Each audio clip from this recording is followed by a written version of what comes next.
Kalau kita lihat laporan keuangan MTK kuartal 3 2025, kelihatannya fenomenal banget ya. Laba bersihnya meroket dan banyak yang tepuk tangan. Tapi, apa bisnisnya beneran lagi sebagus itu?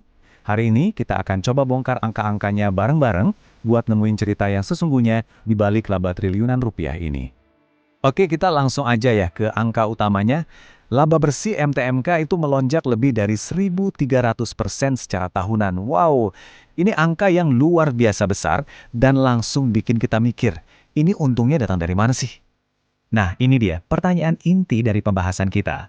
Apakah lonjakan laba ini beneran datang dari kinerja operasional yang solid dan bakal terus berlanjut? Atau jangan-jangan ada cerita lain di baliknya? Yuk, kita mulai investigasi kita. Baik, kita mulai investigasi kita dengan cari tahu dari mana sebetulnya sumber keuntungan triliunan rupiah ini berasal. Kita akan coba lacak jejak uangnya.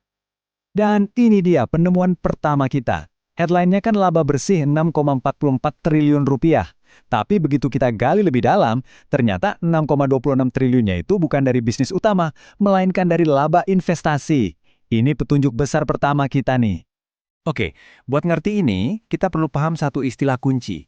Keuntungan belum terrealisasi, atau unrealized gain. Gini deh, bayangin Anda punya rumah yang harganya naik 2 kali lipat. Di atas kertas, Anda memang lebih kaya, tapi kan uangnya belum beneran ada di kantong, sampai rumah itu laku dijual. Nah, kira-kira itulah yang terjadi di sini. Nah, slide ini nunjukin gimana efek dominonya bekerja. Jadi semuanya itu berawal dari harga saham BBHI yang meroket. Karena Bukalapak punya saham BBHI, mereka jadi bisa nyatat laba di atas kertas. Dan karena EMTK sekarang mengendalikan Bukalapak, laba kertas itu ikut masuk ke laporan keuangan EMTK. Inilah mesin utama di balik angka fantastis tadi. Kutipan ini menurut saya ngerangkum semuanya dengan pas banget. Lonjakan laba yang kita lihat itu bukanlah cerminan dari uang tunai yang masuk dari jualan atau layanan mereka, tapi dari kenaikan nilai aset investasi yang ya bisa naik turun. Oke, kalau laba bersihnya sebagian besar cuma di atas kertas, mari kita lihat metrik yang lebih nyata, yang lebih susah dimanipulasi. Arus kas. Ada pepatah kan, laba itu opini tapi kas itu fakta. Disinilah kita bakal lihat realita yang sebenarnya. Pertama kita ingat-ingat lagi ya, angka laba bersihnya yang super fantastis tadi. 6,44 triliun rupiah. Angka yang bikin semua orang terkesan kan? Sekarang coba bandingkan sama uang tunai beneran yang dihasilkan dari bisnisnya. Cuma 337 miliar rupiah. Bukan cuma bedanya jauh banget, angka ini bahkan turun loh 8,17% dari tahun sebelumnya. Nah ini yang nunjukin kinerja operasional yang sesungguhnya. Grafik batang ini nunjukin perbedaannya dengan sangat jelas. Kelihatan timbang banget kan?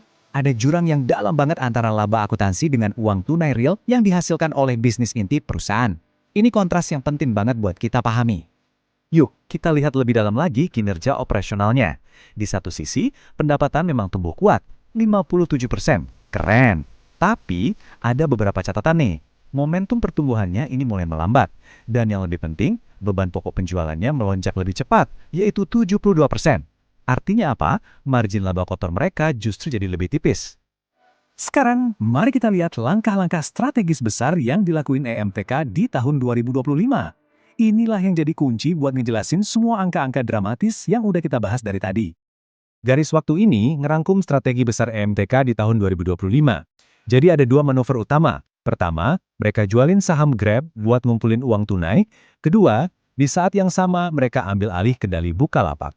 Nah, langkah kedua inilah yang akhirnya bawa laba kertas dari BBHI ke dalam laporan keuangan EMTK. Tabel ini ngasih lihat dari mana tumpukan duit perusahaan ini berasal. Mereka dapat arus kas masuk bersih sebesar 7 triliun rupiah dari aktivitas investasi. Penting buat dicatat, ini bukan uang dari pelanggan ya, tapi uang dari jual beli aset. Dan hasilnya, wow, mereka sekarang duduk di atas tumpukan kas yang gede banget, hampir 24 triliun rupiah.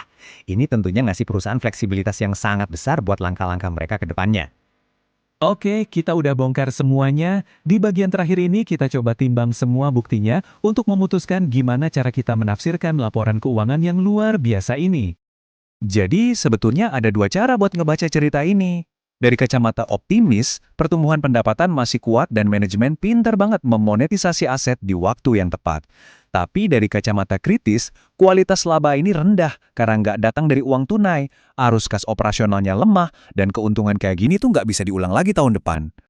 Metafora dari sumber kami ini kayaknya pas banget buat ngambarin kekhawatiran utama dari para kritikus. Keindahan laporan keuangan ini mungkin nggak bertahan lama, karena ya itu tadi, sangat bergantung pada kondisi pasar saham yang bisa berubah kapan saja.